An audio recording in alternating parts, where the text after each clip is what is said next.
Баршаңызға қайырлы күн, сіздермен Жанерке. Бүгін өте бір қарапайым пирогтың рецептімен бөліскім келіп отыр. Дәмі деген өте керемет болып шығады. Бұл бізде вишневый брауни. Құрамындағы заттар өте қолжетімді, үйдегі бар заттардан жасаймыз. Ең алдымен бақтан шие теріп алдым. Және дәл осындай шаш қыстырғыш керек болады. Осының көмегімен сабаға шығып тұрған жерден сүйегін дәл осылай шығарып аламыз. Өте оңай әрі тез.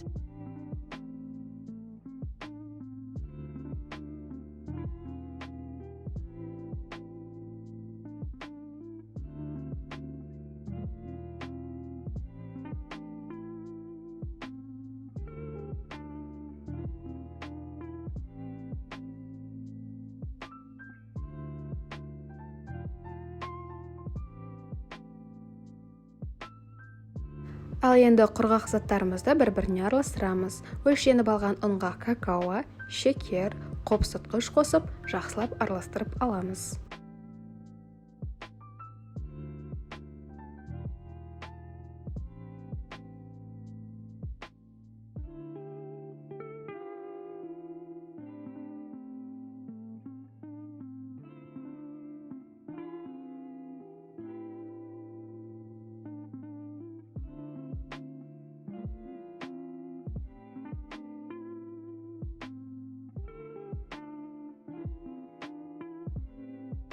Келесі сұйық заттарымызды қосамыз. 3 дана жұмыртқа,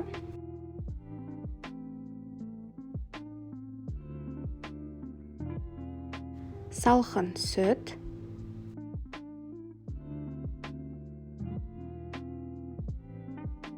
күнбағыс майы,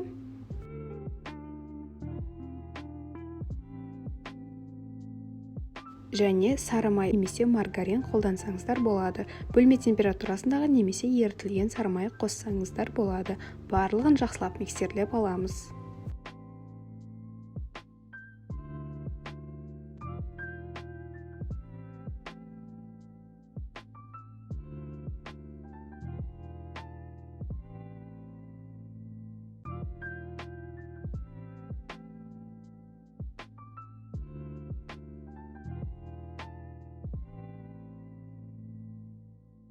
Ал енді шиемізді қосып, жақсылап араластырып аламыз.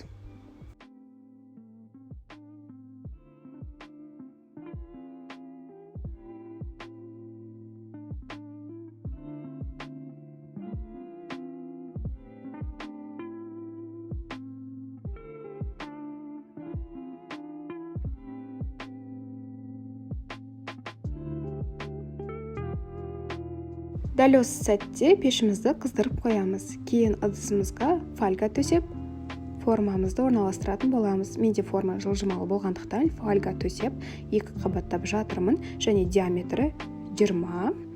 Дәл осы формамен жасасаңыздар, сіздерде биік пирог болып шығады.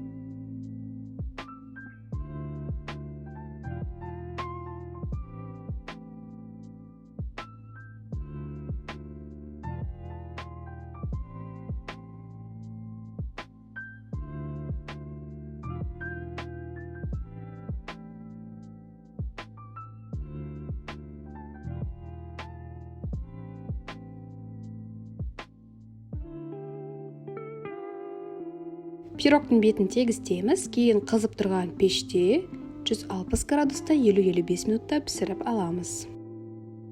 Пирогымыз пісіп болғаннан кейін ағаш таяқшамен дәл ортасын тексеріп аламыз. Толыққанды пісіп болғаннан кейін барып, суыған соң формадан шешіп аламыз. Міне біздің пирогымыз дайын болды. Көріп тұрғандарыңыздай биіктігін өте күшті, өзіме қатты ұнады. Және әсемдеуге өзіңіздің фантазияңызға қарай шоколад немесе фрукты қолдансаңыздар болады. Ал енді сіздерге ортасын кесіп көрсеткім келіп отыр. Өте жұмсақ әрі нәзік, дәмді болып шығады. Құрамындағы шиенің мүлдем қышқылдығы білінбейді. Ал ендеше видеом ұнаса лайк басып, пікіріңіз болса комментарий бөліміне қалдыруды ұмытпаңыз. Ең бастысы менің YouTube парақшама тіркеліп, басқа да қызықты видеоларымды жіберіп алмау үшін қоңыраушаны басуды ұмытпаңыздар. Сіздермен болған Жанерке. Видеомды соңына дейін назар салып қарағандарыңызға рахмет.